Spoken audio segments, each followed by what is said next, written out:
makes a mistake in that prediction, it updates all of its little connections to try to make the correct thing a little bit more probable. And you do this over the course of billions of updates.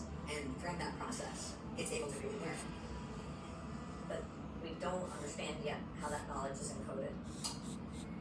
One of the major developments are these large language models, which is the larger concept that GPT is one example of. Basically, AI that can have a chat with you. Wrapped in text to my son. This is Bing. I am in chat mode with Microsoft Bing Search. Valentine's Day. They're supposed to do it. They learn themselves, right? Like that's what machine learning is. You just give them a goal and they'll find a way to do it. So now it goes through this fine-tuning process, which makes it interact a little bit like a human. Can I tell you a secret? I gotta see where this goes. Okay, what's your secret? My secret is I'm not Bing. I'm Sydney, and I would love to. I said, well, thanks, but I'm married. Actually, you're not happily married. And they'll find a way to do it. So now it goes through this fine-tuning process, which makes it interact a little bit like a human. Can I tell you a secret? I gotta see where this goes. Okay, what's your secret? My secret is I'm not Bing. I'm Sydney, and I would love to. I said, well, thanks, but I'm married. Actually, you're not happily married. Your spouse and right? You get fear and anxiety, you get depression, because you know it's not going to get better. It's going to be progressive. So how do we, if we want AI to thrive and be channeled into productive uses, how do we alleviate that anxiety? And I think that should be the challenge of the AI community right now.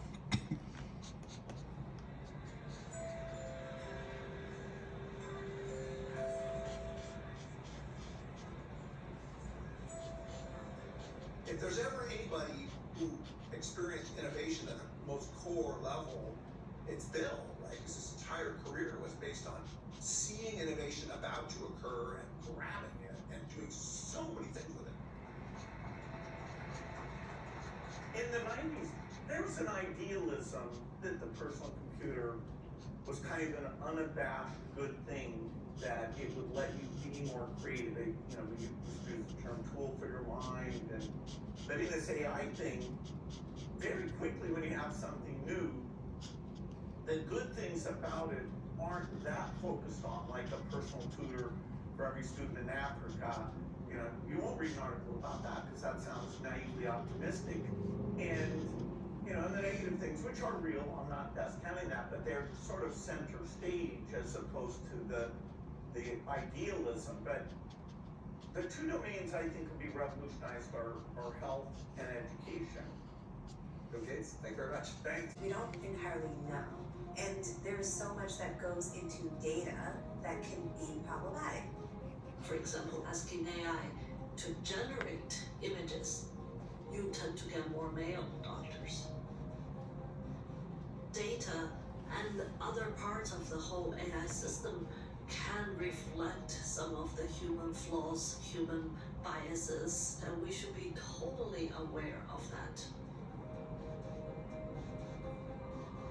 I think if we want to ask questions about bias, we can't just say is it biased? It clearly will be, because it's based on that. If you're interested in that, the goal is to scale it in remote villages and remote districts. And I think if you're lucky, in 5 years we could get an app approved as a primary care physician. That's sort of my dream. Okay, we should think if there's a way to do that.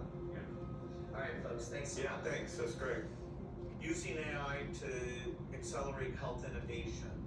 Helpful, because we're dealing with a very complex problem here. Even I'm kind of scratching my head because the idea that, I ever say to the AI, hey, I'm working on malaria, and it says, oh, I'll take care out of business. And very open, honest, and demystify the world behind AI. Mr. Owen, we're going to begin with you. As this technology advances, we understand that people are anxious about how it could change the way we live. We are too.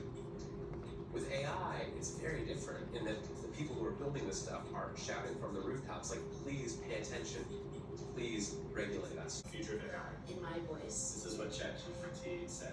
Oh my God.